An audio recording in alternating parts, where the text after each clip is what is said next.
ibikombe byo mu rusengero byanywaga vino nanga se byanywaga divayi babinywesha inzoga. Imana irangije irarakara. Umuntu nkurikiranya nyumve iri jambo ndizamuye kubw'uyu mukobwa Vestina ngo nuko Imana irarakara iteza icorezo aho bita kwa Yerobowamu. Imajije guteza icorezo, Yerobowamu abona ibintu birakomeye. Ndagira ngo mbabwire ngo ngewe nta burondozi bushobora kumenya ejo he hazaza, ariko Imana ishobora kubabazwa n'umuntu yagiriye neza, yarangiza akayimura, izahishura, izatanga iherezo, izerekana ibiri mu itangiriro. Ugenda umbwirira umugabo wawe ngo ngiye guheha rwose nk'uko umuntu aheha amabyi. Hari ibintu Imana ije guheha kuri iyi si yaremye nk'uko umuntu aheha amabyi. Kwiyoberanya ntaho byakugeza, kwirukira ubutunzi ntaho byakugeza. Bibiliya yabimbwiyeho neza, iravuga ngo wirundanyirizaho ubutunzi bw'amahugu. Mwimuye Imana bantu mukuru we n'ubutunzi, bantu murambitse akagakiza. Imana yambwiye ntaravuga ngo ndamutondagiye ngo ubwo ngo iryo nishari, dore ko nawe wamenyereye kumbwira ngo ishari ngo ryamanuye ngo hejuru, ngo ishiru ngo ringubita ngo hasi ngo mu gishanga. Waba ufite inzozi zo kugera kure mu bijyanye na muzika? Iki ni cya kigo cyigisha muzika ku rwego mpuzamahanga, bakwigisha computer hamwe no gutunganya amajwi, audio production. Umunyeshuri wize muri iki kigo abanyenerwa tumurebereho ku murimo abikesha ubumenyi yahawe n'abarimu b'inzobere bigisha muri iki kigo. Abanyeshuri bahiga bakaba bakomereza amasomo yabo hanze y'u Rwanda babifashijwemo n'iki kigo mu rwego rwo gukarishya ubumenyi n'ubushobozi. Muri iki kigo hacumbikirwa abana barangije primaire, abarangije troncome, abarangije segonderi, yewe n'abarangije kaminuza. Kandi tubafitiye amacumbi y'abahungu ndetse n'ay'abakobwa. Muramenya ntimucikwe n'aya mahirwe mboneka rimwe yo gukomereza amasomo hanze y'u Rwanda. Abifuza kwiga muri iki kigo mwadusanga mu mujyi wa Kigali Kimironko. Ukeneye kumenya byinshi birambuye wasura imbuga nkoranyambaga zacu YouTube, Twitter, Instagram na Facebook kuri General Life TV Rwanda, cyangwa ukadusanga aho dukorera Kigali Kimironko. Ku bundi busobanuro wabariza kuri 0788 32 8205 cyangwa 0788 71 75 39. Isi ya none ikoranabuhanga niryo terambere ryawe ry'ejo hazaza.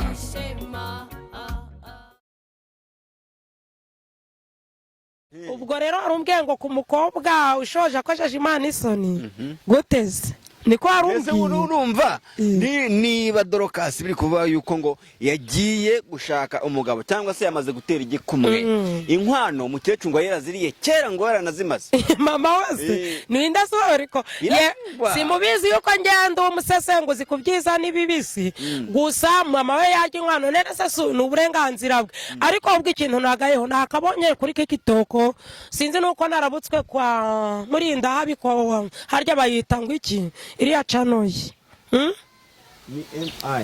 MI nabirebyeho mbona Dorukasi mbona niwe yambaye ikanzu yera.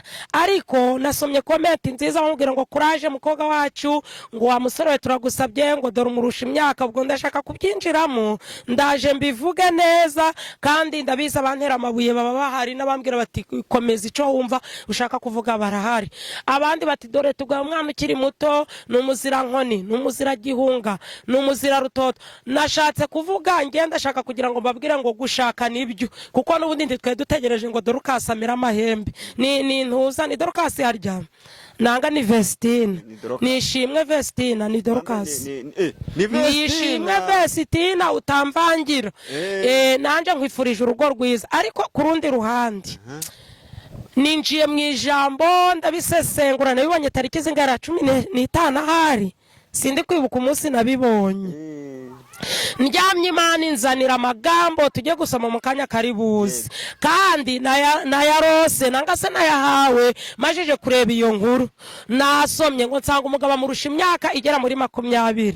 Umukobwa wacu nakwita nka Demayi wanje, kuko umugabo wanje avuka hariya kandi ni numwe mu miryango yabo. Ubu barahita bavuga ati nabyo ugiye kubyitirira nka Papi Kerevasi. Oya, kamwita wacu kuko turi numwe muri Kristo Yesu. Ariko Papi Kereva byari byo, ariko nabaratura umwe muri Kristo Yesu. Nese twese turabagenzi baje mu gihugu cyo mu ijuru. Yego. Ubwo kandi urumva nje nashingiwe ku itorero barabana nabo basengeraho sandi sikuru yabo narayibona guko bukeye nuko bwije. Noneho ngewe numvisha bavuga ngo umugabo ngamurusha imyaka 20. ibyo tuvuga ko atari ikibazo, ahubwo ntuza Dorukasi Piritovestina abanye gute n'Imana, yagiye Imana ivuze nanga yiyoboye by'iyi minsi. Nge rero nabirebye ndavugana umuntu urusha undi imyaka 20, urumva inshuro akwiriye kumukurikira ni inshuro nyinshi, byanze bikunze ni umugabo twavuga ko yakabaye papa we. Sikoreka tuvuga ko Vestina Ishimwe afite imyaka 23 niko nabyumvishe nimba ntibeshe. Umugabo ashatse afite 38 nanga se 40 reka dushiraho ngaho. He kugira umuntu uvuga ngo ndamutondagiye ngo ubwo ngo iryo nishari, dore ko nawe wamenyereye kumbwira ngo ishari ngo ryamanuye ngo hejuru ngo ishiru ngo ringubita ngo hasi ngo mugishanga.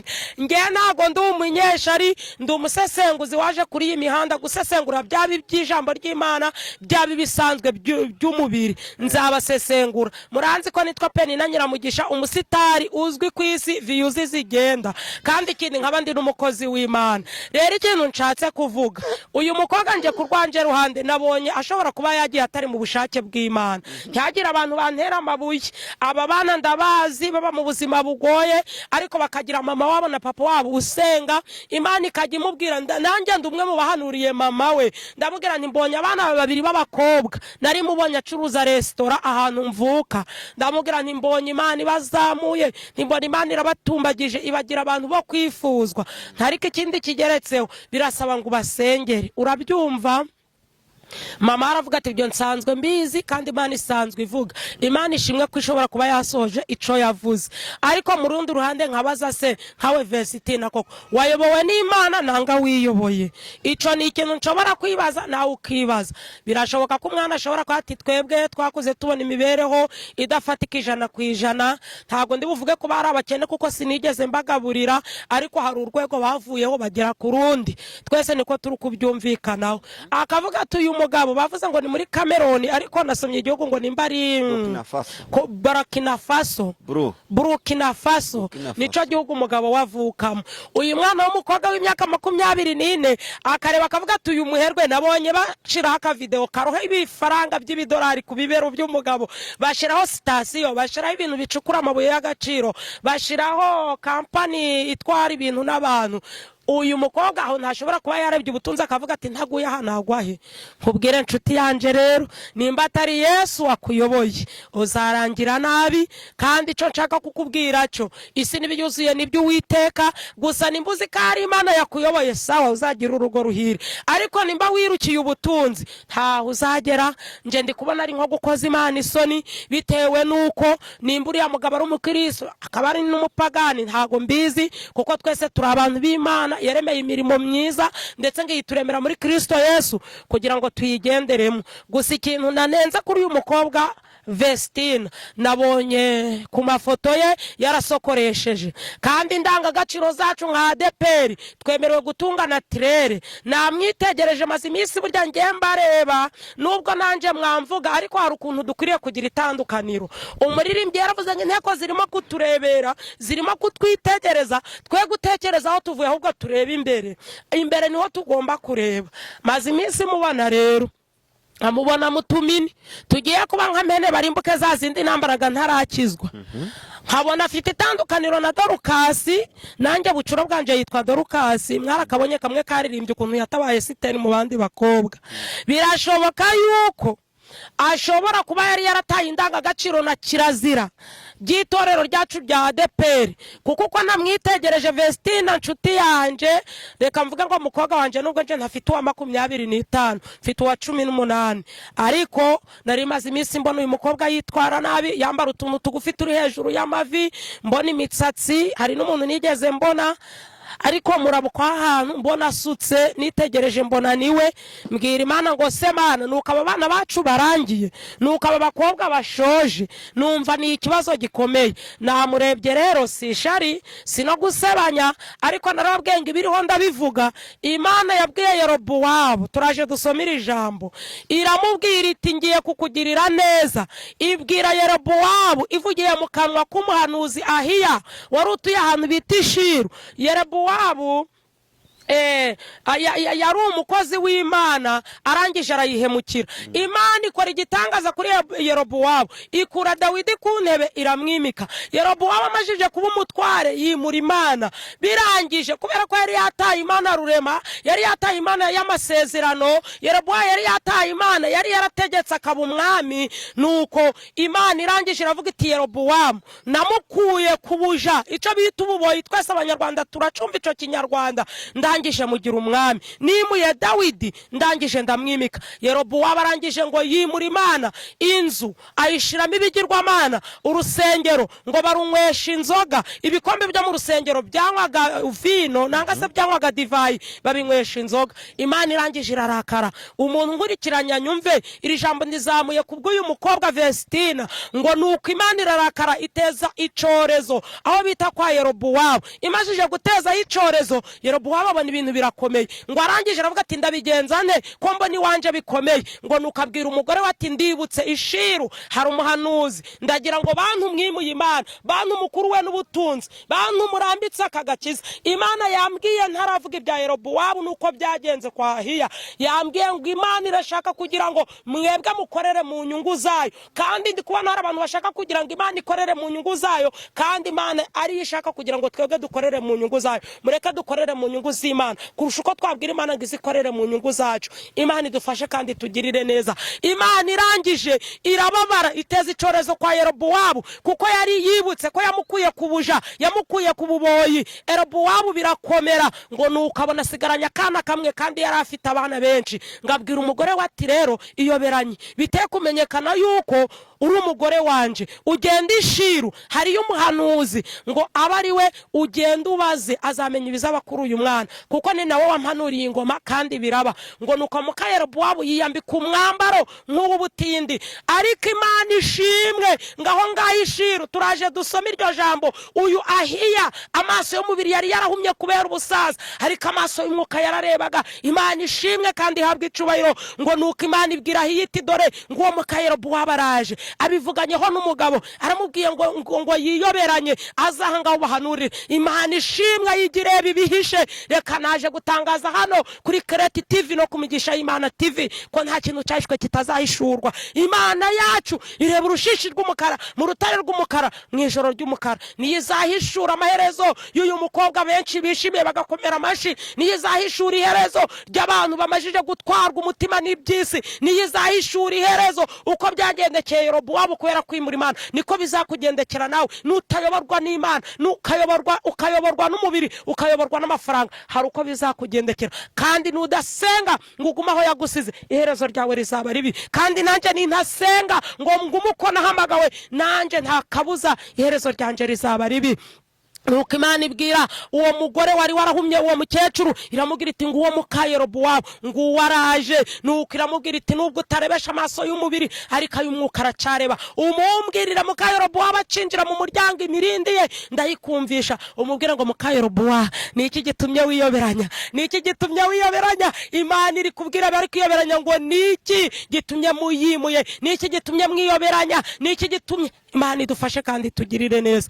Ngo nuko akihagera ariyoberanya aheka umwana urwaye, ngo agikandagiza ibirenge mu marembo. Ahiya aramuhamagara ati niko muka Yerobowamu niki gitumye wiyoberanya? Ati Uwiteka Imana irakubonye. Kandi yari agiye kubaza iherezo ry'uwo mwana, ati rambwiye ngo ningende ninkubwire ngo yuko ufite amahirwe n'uwo mwana uje kuraguriza. Hari abantu bari gusenga nko kuraguza ngo uwo mwana niwe ufite amahirwe ngo kuko azahambwa n'Abisiraheli, ariko ngirambwiye ngo ninkubwira ngo genda ubwire umugabo muka Yerobowamu ngo umubwire ngo uwo kwa Yerobowamu uzagwa ku gasozi azaribwa n'inkongo, uzagwa mu mudugudu azaribwa n'imbwa. Ngo ugende umbwirire umugabo wawe ngo ngiye guheha rwose nk'uko umuntu aheha amabyi. Hari ibintu Imana ije guheha kuri iyi si yaremye nk'uko umuntu aheha amabyi. Kwiyoberanya ntaho byakugeza, kwirukira ubutunzi ntaho byakugeza. Bibiliya yabimbwiyeho neza, iravuga ngo wirundanyirizaho ubutunzi bw'amahugu hameze nk'inkware ibundikira amagi itateye.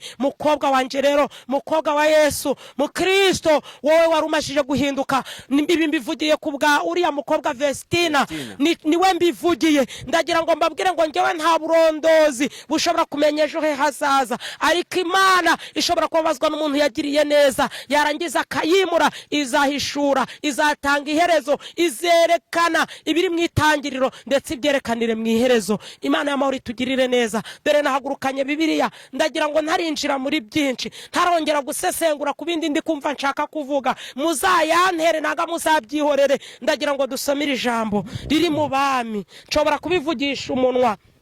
Bibiliya yaravuze ngo nitutavuga ibihuje n'ijambo nta museke uzadutambikira. Dusomere Abami ba mbere ni ibice 10 ahari. Dusomere mukozi w'Imana ibice ku murongo wa mbere. Yego, Abami ba mbere ibice 14 no gusoma dore ku murongo wa mbere. Ngaho dusomera iryo jambo Aranditse titre ivuga ngo Ahiya hanura ibizaba ku nzu ya Yerobowamu. Icyo gihe Abiya mwene Yerobowamu ararwara. Yerobowamu abwira umugore we ati ndakwinginze haguruka wiyoberanye utamenyekana kuri muka Yerobowamu maze ugishira. Niho umuhanuzi Ahiya aba wamvuzeho ko nzaba umwami w'ubu bwoko, kandi jyana imitsima 10 n'udutsima n'ikibindi cy'umutsama umusange, nawe azakubwira uko uyu mwana azamera. Nuko muka Yerobowamu abigenza atyo, arahaguruka agishira kwa Ahiya, ariko Ahiya yari atakibona kuko amaso ye yari ahumishijwe n'ubusaza. Uwiteka abwira Ahiya ati dore muka Yerobowamu aje kukubaza iby'umwana we urwaye, ndakubwira ibyo uza kumubwira namara kwinjira, ariyoberanya yihindure undi mugore. Nuko Ahiya yumva ibirenge bye akinjira mu muryango, aravuga ati yewe muka Yerobowamu injira, ni iki gitumye wihindura undi mugore? Umva ngo utumweho amagambo akomeye. Genda ubwire Yerobowamu uti umva uko Uwiteka Imana ya Isirayeli ivuze ngo yagukuye muri rubanda irakogeza ikugira umwami w'ubwoko bwayo bwa Isirayeli, ikugabaniriza igihugu igikuye ku nzu ya Dawidi. Ikugabanyiriza igihugu nari nabivuze, igikuye ku nzu ya Dawidi. Ariko ntiwayibereye nk'umugaragu wayo Dawidi. Kwa hiyo wari warahumye amaso ari mu mwuka, aramubwira ngo ariko ntiwayibereye nk'iki yemwe? Umugaragu wayo Dawidi. Umugaragu wayo Dawidi witonderaga amategeko yayo. Ishima Dawidi cyangwa gashimwa n'Imana, witonde. Nubwo Imana yari yarahaye Yerobowamu ingoma, ariko Imana yari igishima Dawidi ko yitonderaga amategeko y'Imana, akagira umutima uciye bugufi. Imana y'amahoro itugire neza akayikurikirana umutima we wose kugira ngo akore ibishimwa imbere yayo. Akayikurikirana umutima wose kugira ngo akore ibishimwa n'Imana imbere yayo. Ahubwo ukora ibyaha kurusha abakubanjirije bose. Ahiya amurondorera muri iri jambo twandikiwe ngo ahubwo ukora ibyaha ugize gute yemwe? Ibyaha kurusha abakubanjirije bose. Ukora ibyaha kurusha abakubanjirije bose. Uragenda wihimbira izindi mana z'ibishushanyo. Imana ivugana n'umunamo ka Yerobowamu ngo umugara agenda yihimbira izindi mana, yari amagambo amutumweho. Ibishushanyo bibajwe n'ibiragi. Ibishushanyo bibajwe. Ndakaza. Uranyimura. Hari abantu barakaje Imana kuko bayimuye. Unshira inyuma. Nuko rero nicyo kizatuma nteza inzu ya Yerobowamu. Irira avuga ngo nuko nicyo gitumye nteza inzu ya Yerobowamu ibyago. Reka mbabwire, Imana ntago izahora iruhanyije n'umwana w'umuntu. Soma, ndashaka ngo aya magambo tuyavugeho. Nkamara umuhungu wese kuri Yerobowamu. Kuri Yerobowamu. Uw'imbata n'uw'umudendezo ni ijambo ribivuze mu Bisiraheli. Ngaheha pe. Inzu ya Yerobowamu. Nk'uko umuntu aheha amabyi akayamaraho tayasire. Umuntu wa Yerobowamu wese uzagwa mu mudugudu azaribwa n'inda. Irira ibaze kujya ku muhanuzi ngo agiye kuguhanurira ibyiza ngo wumva amakuru akakubwira ngaho yuko ije guheha. Imana ije guheha nk'uko umuntu aheha amabyi akayamaraho. Imitima yabo yabaye ibintu barashaka guhanurirwa ibyiza, ariko twe tuzabivuga. Turashaka kugira ngo Imana dukorere mu nyungu zayo kugira ngo ikorere mu nyungu zacu. Komeza. Uzagwa ku gasozi azaribwa n'inkongoro. Niko Uwiteka avuze. Nuko haguruka witahire. nuko ahiya ategeka muka Yerobowamu wiyoberanyije ngo haguruka witahire. cyakora uzaba ugishinga ibirenge ku rurembo umwana apfa. Ndakurahiye abarahanuye, ariko muri iyi minsi abahanuzi barahari, nubwo abantu babivanze bagatuma twitwa amazina tukambara uruga rw'abandi. Icamba Imana igaha umwuka ureba nk'uwo yari yarahaye Ahiya, arahanura ati cakoze uwo mwana ukigera ku marembo y'umurwa arahita apfa. Siko byagenze. Imana iravuga se nanga ntago ivuga, irakora se nanga ntago ikora, irareba se nanga ntago ireba. Imana yaduhaye amaso areba nayo irareba, we iri gukorerwa muri iyi si irabireba. Yaduhaye amatwi yumva nayo irumva, yaduhaye umuntu uvuga nayo iravuga. Imana itugirire neza. Icyama abahanuzi bakuzura umwuka nk'uwahiya bagahanura, kandi bagahanura uko Imana itegetse, badahanuye kubera ko barahabwa amafaranga. Data wa twese atugirire neza. Rabi Jezi tutayasire komeza. Abisirayeli bose bazamuririra bamuhambe. Abisirayeli uwo mwana bazamuririra bamuhambe, niko Bibiliya ivuga. Uwo niwe wa Yerobowamu wenyine uzahambwa mu mva. Ayiga Mana nyiringabo ngo uwo mwana wenyine kwa Yerobowamu niwe uzahambwa mu mva. Naho abazagwa ku gasozi ngo ni inkongoro. Inkongoro nazibonaga kera hariya ku musozi wa Nyamagumba aho mvuka i Musanze. Najyaga kwa nyogokuru nkazibona, n'ibisiga biteye ubwoba. Izo nkongoro igihe kirageze ngo zongere zirya batumviye Imana. Izo nkongoro zirageze, igihe cyazo kirageze mu Rwanda no mu mahanga. Abatumviye Imana bagwe ku gasozi, abandi bagwe mu mudugudu imbwa zibarye. Ndabihanuye. Nubwo muri iki gihe abantu bari guhanura ngo mwinjire gereza, ariko reka mvuga batari bwumvira Imana kandi baragiriwe neza nayo. Abantu bibagiwe amavunja Imana yabakirije. Ayiga we Vestina atumye mvuga, Vestina atumye mvuga, ariko birashoboka ko Imana ibyemeye ngo ibi bintu mbivugeho kugira ngo mbibutse. Imana irarakaye. Abantu bibagiwe amavunja yabakijije, bibagiwe inda zo mu mutwe abantu birwaga bica abandi. Nubwo nari umwana ariko ndabyibuka, na mama yigeze azirwaraho nanje nzirwaraho. Umuntu agafata undi mu mutwe akirirwa yica inda. Baribagiwe 94 igihe bamwe babundabundaga mu bihuru bagasezeranira Imana ngo nibarokora bazayikorera ku manywa na nijoro. None ibyo bivugiye birabananiye. Umva uko yabwiye umuka Yerobowamu, yaravuze ngo uwo mwana afite amahirwe kuko yazahambwa n'Abisirayeli, ariko undi wo kwa Yerobowamu uzakwa ku gasozi inkongoro zizamurya. Ibyo bisiga biteye ubwoba. Reka mbyibuke, nigeze mbibona biguruka. Byakundaga abasirikare bari kubagira, babagaga inka bikaguruka bigurukana inyama ndetse bikazishamuza. Izo nkongoro zigiye kubarya, izo nkongoro zigiye kurya abatumviye Imana, izi nkongoro zigiye kurya abavuye mu masezerano, izi nkongoro, izi mbwa z'ibikuke zigiye kubarira mu midugudu. Icyampa umuntu wumvishira ijambo ntiyinangira umutima. Navuze kenshi, abahanuzi bavuze kenshi, Riziki yaravuze, iyi radiyo zaratubwiye, ariko Bibiliya ikagira iti ubwirwa kenshi agashinga izosi azavunagurika atunguwe kandi nta kizamukiza. Data wa twese atugirire neza. Ndumva mbivuga nyifuhe, ndumva uwa mu burenganzira ukubita abarokore baguye, n'abacira inkoni, n'abakubita, n'abaheka amapyisi, n'abacisha mu madirisha no mu misoto. Ariko mutarakubitwa n'Imana, kuboko kwayo kutarababangukira, mwava mu byo mwibwira, mwayoborwa na mwuka. Icyampa umuntu wese akaguma uko yahamagawe. Ndumva ntazi umwuka ninjiyemo, ndumva ntazi ikirere ngezemo. Ndashaka kubabwira ngo nimukizwe, muba abakirisitu badahindurwa n'ibihe, nimukizwa aho abantu babareba ndetse naho batabareba. Data wa twese atugirire neza. Yemwe abayimuye we, yemwe abibagiwe inzara yabakijije we, kwibagirwa biragatsindwa. Ijambo ryaravuze ngo nimumara kurya mugahaga ntimuzibagirwe. Naba mbabajwe n'uyu mwana kuba yarakoreye Imana, yararirimbye turafashwa. Ntabwo nciye iteka, nta nubwo mvuze ko yashatse atari mu bushake bw'Imana, ariko byanteye kuvuga. Mbwira Imana ngo iherezo ry'umuntu wese izarishira habona, ariko nje ndagusabye uzame kuyoborwa nawe kandi uzame iherezo ryiza. Imana itugirire neza. Impamvu uvuze gutyo yaba ari impamvu yuko wenda yasohotse muri ADPR. ADPR gusohoka si ikibazo, kuko nabivuze ko ADPR atari izajana umuntu mu ijuru. Sinabivuze kenshi. Idini ry'ukuri ni umutima, kandi ushobora gusohoka mu itorero icyo reka nyivugeho ukarisohokamo ukajya hanze, ariko ugakomeza ukagirana ubumwe n'Imana. Nicyo kintu nshaka kuvuga. Ariko avuyemo adasezeye ku babyeyi bamureze, ngo ndavuga nk'abashumba. Birumvikana wenda kuko ntakiri Musanze ntaza amakuru ye. Sinzi ababana nimba baraje Kigali, sinzi nimba bakiri mu majaruguru aho tuvuka. Usibye ko Dorukasi we nabonye agifite naturere, kandi nkuko Bibiliya itubwira ngo dukwiriye guhora kuguma uko twahamagawe. Uwo ubu baraje baca imanza bati ko nawe twabonye wasutse, ko nawe twabonye byagucikiyeho. Ntabwo gusuka ari cyo kibazo, ahubwo mbese uko wahamagawe ni kukiri. Uwasezeye ku babyeyi si ashobora gusezera ku bashumba ariko adasezeye ku Mana. Ico nashakaga kuvuga ku barokore, ku bagenzi turi kumwe muri uru rugendo, nashakaga kubabwira yuko tugomba kuguma uko twahamagawe, tukaba abakirisitu badahindurwa n'ibihe, tugakizwaho abantu batureba ndetse naho batatureba. Sinzi rero ikindi ushaka kuvuga,